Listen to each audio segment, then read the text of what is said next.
The Denver Broncos have to move on from Courtland Sutton. It's time.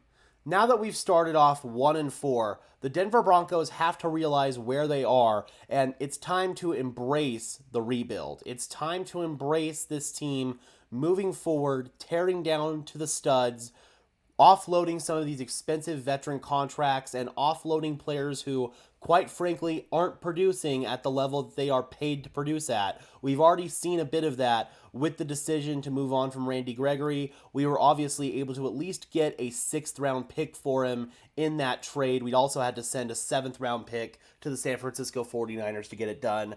I do feel like trading somebody like Courtland Sutton will at least net us some decent draft capital. But based on how Courtland Sutton has performed over the last few weeks, his trade value is a lot lower than what I feel like a lot of fans are giving credit to.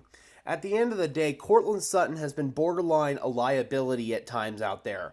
In yesterday's game versus the Jets, Courtland Sutton was terrible. He was not getting open. He was quitting on routes. He looked like he just didn't want to be out there against the Jets. Against Miami, yes, his numbers looked good, but he also had 2 killer fumbles at really inopportune times, and that is kind of what led to the game spiraling out of control, was those 2 Courtland Sutton turnovers. At this point, he is not performing at the level of a highly paid wide receiver. He's playing like a wide receiver 4 right now, and he's the Broncos' de facto wide receiver 1. That's not good. This team has to offload Courtland Sutton's contract, and if he's not going to put forth the necessary effort, then I don't understand why he's still here.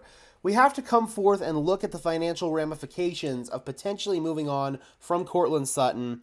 I gotta be honest, I would not be surprised at all if a cut potentially came. That's a little outlandish, yeah, but at the same time, Sean Payton has proven he's not afraid to send a message, and Courtland Sutton's play was that poor against the Jets. It really was. So, if that scenario were to happen, which I don't think is likely, I think someone will actually go ahead and trade for Courtland Sutton. The Broncos would have to eat $17.8 million in dead cap in 2023 and $7.65 million of dead cap in 2024, while only saving $441,000 in cap this year.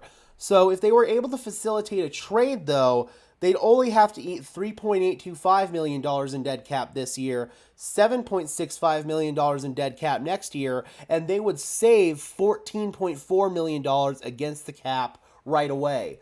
I honestly feel like maybe to entice teams to give up a little bit more draft capital for Courtland Sutton, maybe Denver would be willing to eat some of the money here. I could see that. But let's just say that some team is going to trade for Courtland Sutton, his contract doesn't get restructured, and the Broncos basically are going to have to, they're going to have to sacrifice a little bit in order to facilitate a possible trade here. I think the Broncos, at Courtland Sutton's current contract, would be lucky to get a 5th round pick for him. I really think that's the draft value for Courtland Sutton right now, is at best, and I mean at best, a 5th round pick. Realistically, it might even be a 6th. I know some in Broncos country would say that that's blasphemous, but that's just kind of where we are right now, man. At the end of the day, Courtland Sutton's play has been a liability. It just has. I like Courtland as a person. I like him as a leader, but I also can recognize his shortcomings right now, and he's not performing at the level we need him to perform at. And he's the prime example right now of players that the team could potentially be moving on from if they are committed to a full-blown hard rebuild or even just a quote-unquote soft rebuild. This team needs a true alpha number 1 receiver.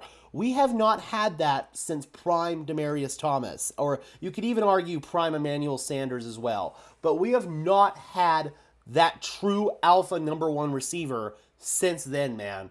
We need to get a true number 1. That's why I would not be opposed at all to the Denver Broncos drafting Marvin Harrison Jr. if they were in position to do so. But right now, the writing is on the wall. The team has to move on and cut their losses in regards to Courtland Sutton. All right, Broncos country.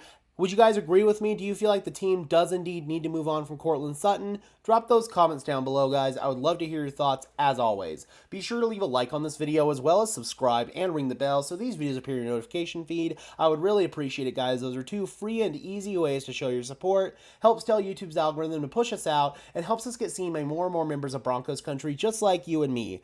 And until next time, guys, I am your host, Gage Madrid, saying peace out.